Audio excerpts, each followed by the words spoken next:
Mes chers amis, chapitre 123 de Tehillim, tous ensemble, pour la sécurité de nos chers soldats et le retour de nos otages et la délivrance de nous tous. Nous sommes tous otages dans cet exil.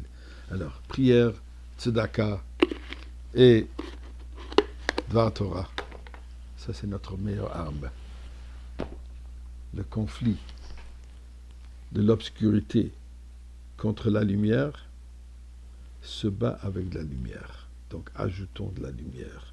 Lumière de prière, lumière de tzedaka, lumière d'étude de Torah, lumière de bonnes choses, lumière de bonnes actions, lumière d'Avat Israël. Puisque nous certainement vivons dans un moment d'obscurité. Et comme le Baal Shem Tov nous enseigne que tout est Bashgacha Pratit et de chaque chose qu'on entend, qu'on voit, il faut en tirer une leçon. Alors je réfléchis.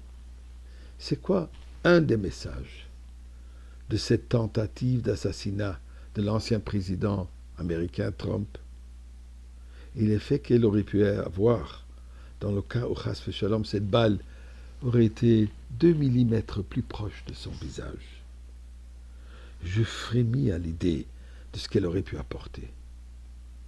N'oublions pas que la cause immédiate de la Première Guerre mondiale était l'assassinat de Franz Ferdinand de l'Autriche. Eh bien, ceci me ramène à ce que le Rabbi nous dit, qu'il faut propager le message de Rambam, que le Rambam dit dans les Hilchot Teshuvah, les lois de Teshuvah. Il parle par rapport au son du chauffard de Rosh Hashanah. Il dit, malgré que le fait qu'on ne trouve pas ce concept direct dans la Torah, mais ceci est un rappel.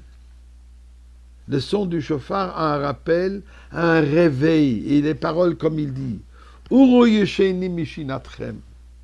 Réveillez-vous, dormeurs, et vous qui sommeillez, levez-vous. Chipshu ma'asechem v'chizru b'tshuva v'zichru borachem. Constatez, recherchez, regardez vos actes et retournez vers Akadosh Baruch Hu. Faites la teshuva. Elle dit ceci par rapport aux ceux qui oublient la vérité et sont impliqués dans les banalités de la vie.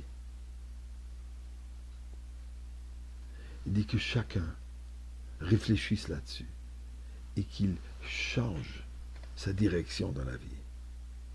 Et là, il dit la chose suivante. Le fichar. En conséquence, Tsarir kol adam sheireh atzmo kol hashana kula.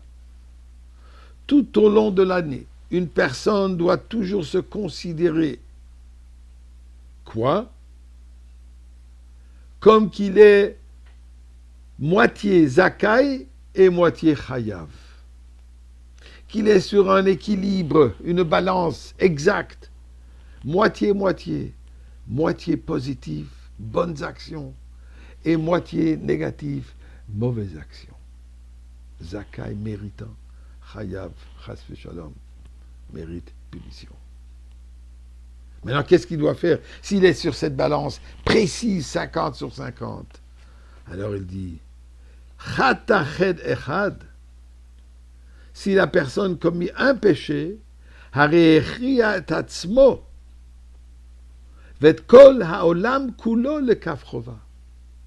non seulement lui, il est sur cette balance, mais le monde entier il est sur cette balance précise, 50 sur 50. Et chaque acte va mener la balance vers un certain sens. Alors s'il fait une mitzvah, comment s'il fait chas v'shalom, un péché, ça va peser dans la majorité deviendra chayav, péché, punition. Asam mitzvah achad, s'il fait une mitzvah, une bonne action, alors qu'est-ce qui se passe?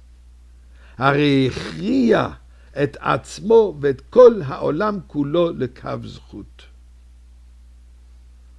S'il accomplit une seule mitzvah, il fait pencher sa balance et celle du monde entier du côté du mérite. Et qu'est-ce qui va se passer? Vegore lo ulahem teshua vatzala.